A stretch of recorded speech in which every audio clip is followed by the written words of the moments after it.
उस नफरत ने हिंदुस्तान और पाकिस्तान बनाया, मोहब्बत ने नहीं बनाया। हमारी दोस्ती जो बाहर के मुल्कों से है किस लिए है?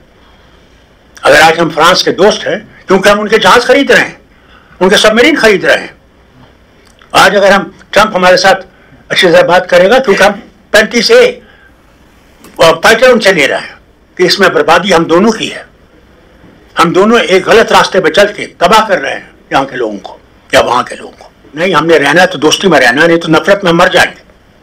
बहुत हो गया। दिल्ली के मुगलाई जायकों के दीवाने हैं तो फिर गोश्ताना आइए। शानदार इंटीरियर, आरामदेह मजलिस और खूबसूरत समा के साथ, जहां हर डिश में बसी है दिल्ली के खास खानों की रूहानी महक, जायका जो दिल को छू जाए। Address Jamia Nagar, hotel river view, ठोकर नंबर 3, अबुल फजल। अंग्रेजों ने लकीर तो डाल दी और अफसोस ये है अंग्रेजों ने सिर्फ लकीर डाल दी, हमने दिलों पे भी लकीर डाल दी है। अफसोस तो इस बात का है। नफरत से कोई भी काम आसान नहीं होगा।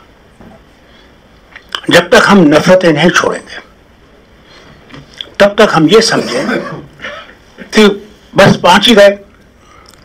कल मैं 2 दिन पहले अमृतसर गया था, वहां हरगोबिंद वहां पे घर जाके मैंने कहा बॉर्डर देखें। मैंने कभी भी अटारी नहीं गया था जिंदगी में। वहां पहुंचा और ये जो फासला हम देखते ना यहां से यहां तक, मुझे एक साइड पे ले गए जहां हमारी जमीन यहां है और अगर आप एक पांव उठा के इधर डालें तो ये पाकिस्तान है। हम वही लोग जो एक थे मगर एक रह नहीं सके। उसकी वजह भी नफरत थी। उस नफरत ने हिंदुस्तान और पाकिस्तान बनाया, मोहब्बत ने नहीं बनाया। और उस नफरत को हम आज तक जी रहे हैं और अल्लाह जाने कब तक जिएंगे। सवाल यह है कि कब हम ये सोचेंगे कि हम सब इंसान हैं। मुझे वाजपेयी जी का याद आता है जब वो टंगधार आए, पाकिस्तान का बॉर्डर मेरे ख्याल से जहां वो तकरीर कर रहे थे इस कमरे से रास्ते तक है। और उन्होंने पहली दफा ये कहा दोस्त बदलाए जा सकते हैं, पड़ोसी बदलाए नहीं जा सकते। या तो हम पड़ोसियों के साथ दोस्ती में रहेंगे और दोनों तरक्की करेंगे, या फिर नफरत में रहेंगे और दोनों की जो उम्मीदें हैं आगे बढ़ने की वो कम हो जाएंगी। आपने सबने सुना यहाँ बहुत कुछ हुआ, बड़ी बातें हुई। हमारे वजीर आजम पाकिस्तान गए, बस में गए, वहां पे बहुत अच्छी बातचीत हुई नवाज शरीफ साहब से और उम्मीदें बढ़ गई कि जरूर इसका हल होगा। फिर बातें चली। वाजपेयी जी ने मुशर्रफ साहब को यहां भी बुलाया, आगरा गए, सब तैयार था, कुछ नहीं हुआ। यानी कब नहीं कोशिश की गई कि हम लोग दोस्ती में रह सकें। वो कब आएगा, वो दिन कब आएगा जबकि हमारे लोगों को ये होश आए कि वो जमाने गए जबकि हम एटम बम इस्तेमाल कर सकते थे। आज जो हमने 75 साल में जो हमने कुछ बनाया है और उन्होंने बनाया, उस मिनटों में सेकंडों में खत्म हो जाएगा और कितने करोड़ों मर जाएंगे। ये देखते हुए भी आप लोग कोशिश कर रहे हैं हर अपनी जगह पे, मगर एक ऐसी हवा है जो ही आप पाकिस्तान का नाम लेते हैं या पाकिस्तान से दोस्ती की बात करते हैं तो आप पे मोहर लगाई जाती है। ये आतंकवादी है, ये हिंदुस्तान के दुश्मन है। कब तक ये निशाना बनाया जाएगा? इलेक्शन जीता जाता है कश्मीर को लेकर। कभी आपने कोई इलेक्शन की स्पीच सुनी इनकी? 370 के बारे में बात नहीं करते। हमने कश्मीर और मुल्क को एक कर दिया है, इसके बगैर कोई चीज सुनी आपने? वहां भी यही हाल है।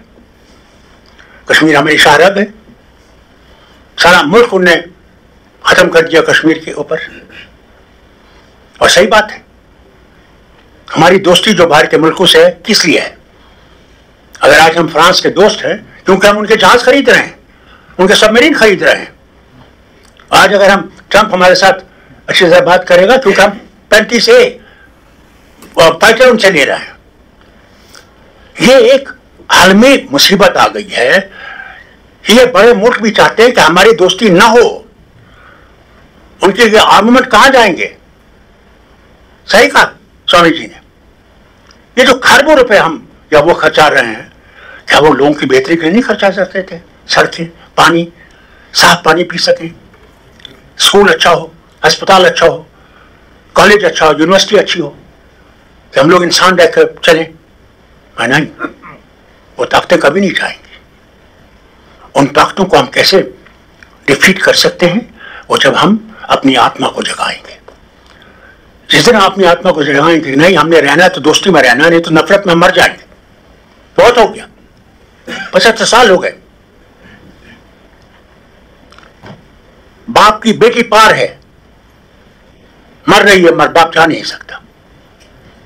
मां, उसकी यहां मां है, वो खुद मां है, वो यहां नहीं आ सकता। कब तक ये तमाशा हम देखते रहेंगे? मगर है सही तो यही है जो इन्हें फरमाया।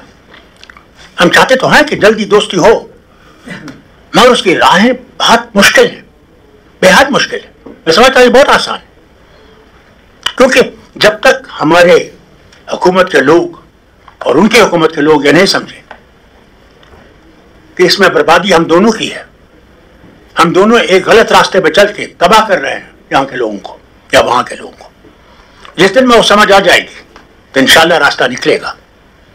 कभी मत ये समझे कि रास्ता नहीं निकलेगा, निकलेगा जरूर, एक दिन होगा। अल्लाह जाने हम जिंदा होंगे या नहीं, वो रास्ता निकलेगा। उसी जर्मनी ने सारे यूरोप को तबाह किया, आज इकट्ठे बैठ के वो बात कर रहे हैं, अपने मसले हल करने की कोशिश कर रहे हैं। हमने भी इंदिरा गांधी जी के वक्त में साक आया था, मैं साक नहीं जानता था क्या है। मैं 74 में पाकिस्तान गया था, वहां से मैं आया तो मैंने मिसेस गांधी से मिला और वहां जो कुछ कहना था मैंने इनसे कहा, तो मैंने इनसे पूछा सार्क है क्या? मैं नहीं जानता था।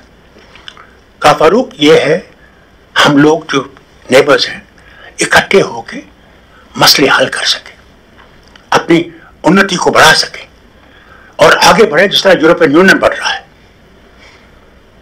मगर आज हालत देखिए उन सार्क के वतनों की और हिंदुस्तान की। क्या नेपाल हमारा दोस्त है? आज तो बांग्लादेश भी हम खो गए। क्या नेपाल सचमुच हमारा दोस्त है? आप दिल में देखिए ना, ऊपर तो कहने के लिए बहुत हुए। मालदीव्स को देखिए, बर्मा को तो छोड़ दीजिए, अफगानिस्तान को देख लीजिए। जब तक हम यही समझेंगे कि भैया अगर हमने रास्ता निकालना है तो बुनियाद साख से करो, क्या जाएगा? साख शुरू करो। तैयार नहीं है, इसी में पाकिस्तान और हिंदुस्तान के झगड़े ने साख को बिठा दिया। अब ये जरूर है कि ये जो कोशिश आप कर रहे हैं, ये कोशिश बंद मत कीजिए, क्योंकि यही रास्ता है जिससे किसी मंजिल पे पहुंचा जाएगा। नहीं तो हम भटकते रहेंगे। और उस मंजिल तक पहुंचने के लिए हमें और लोगों को, जैसे ने कहा, जवानों को लाना है, जवानों से बातचीत करनी है, जवानों को समझाना है कि नफरत से हम कहीं नहीं पहुंचेंगे। जब बालाकोट हुआ था, आपको नहीं मालूम, उस तक डर लग गया यहां पे कि ये एटम बम तो नहीं इस्तेमाल करेंगे पार से, तो फौरन अमेरिका पहुंच गए उनसे कहने के लिए प्लीज ये देखिए कि ऐसी बात ना हो। मगर एक तमाशा हुआ और जिसमें 40-42 इंसान शहीद हो गए, जिन्हें कोई कसूर नहीं था। जब तक हम ईमानदारी से ये नहीं सोचेंगे, वो मुसलमान हो, हिंदू हो, सिख हो, ईसाई हो, बौद्ध हो, कोई भी हो, कि हमने इकट्ठे चलना है, तभी ये वतन बचेगा, तभी पाकिस्तान बचेगा। और उसको हासिल करने के लिए हमने ये कोशिश करनी है, जारी रखनी है। तूफान आएंगे, तूफान कब नहीं आए?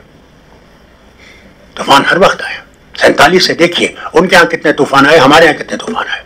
हम चल रहे हैं इस उम्मीद से कि वो दिन आएगा जबकि फिर से वो सूरज चमकेगा, इसमें हम सब इकट्ठे रह सकेंगे। मगर मंजिल आसान नहीं है। कोई चीज आसान नहीं। आज जिंदगी आसान नहीं है। आज चलने का पता नहीं, क्या बाहर निकलेंगे तो स्कूटर मार डाले, गाड़ी आगे आपके चढ़ जाए, कोई पता नहीं। मगर उम्मीद पे दुनिया कायम है और इस उम्मीद को हमने छोड़ना नहीं चाहिए। मैं आज भी आपसे कहता हूं, कई चार्जेस आप पे लगेंगे, कई कहेंगे ये तो बिके हुए लोग हैं, उनको पता नहीं कहां से पैसा आ रहा है जिससे ये कर रहे हैं। मगर खामोशी से हमने अपना काम करना है, इस दोस्ती को हासिल करना है। इस दोस्ती में ही है हमारी उन्नति का, हमारे आगे बढ़ने का राज इसी में है। और नफरतें टूट जाएंगी जिस दिन ये दो मुल्क इकट्ठे हो जाएंगे। नहीं तो आज क्या होता है, वहां कुछ हो जाए माइनॉरिटी पे, हम मुसलमानों को यहां भुगतना पड़ता है, और यहां पे मुसलमानों पर जो होता है तो इनको नहीं दिखता क्या हो रहा है। ये एक कॉम्प्लेक्स मामला हो गया है। इस मामले में हमारे लिए कुछ भी नहीं रखा है। हमारी मुझे खुशी है कितने लोग आज यहां भी हैं, पाकिस्तान के वहां भी सुन रहे हैं आपको। उनसे भी कहूंगा, जरूर रास्ता खतरनाक है, अंधेरा है, मगर याद रखिएगा काले बादल हर वक्त नहीं रहते, वो झड़ जाते हैं, फिर से सूरज चमकने लगता है। इंशाअल्लाह वो दिन आएगा तब हिंदुस्तान और पाकिस्तान की दोस्ती में वो सूरज फिर चमकेगा और हम दोस्ती में रहेंगे और इंशाअल्लाह दोस्ती में तरक्की करेंगे, इसमें मुझे कोई शक नहीं। आप सबको मेरी तरफ से और पिशा साहब को और जिन लोगों ने इसमें कंट्रीब्यूट किया उन सबको मुबारक करता हूँ जो आपने वक्त निकाला और कंट्रीब्यूट किया। पाकिस्तानी भाइयों से भी कहूँगा, हमने हिम्मत करनी है, हिम्मत मर्दा मदद खुदा।